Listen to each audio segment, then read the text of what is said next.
You ask Tiger to solve. This deals with linear equations with one unknown. The final result is h equals -6. Let's solve it step by step.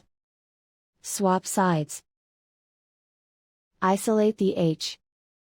Multiply both sides by inverse fraction 3 over -2.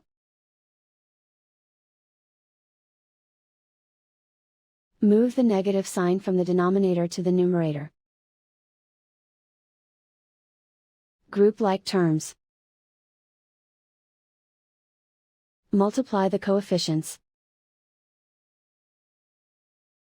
Simplify the arithmetic.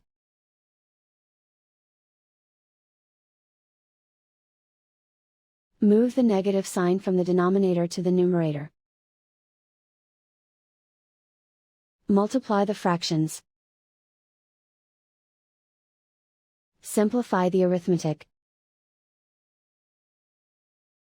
And so the final result is h equals -6.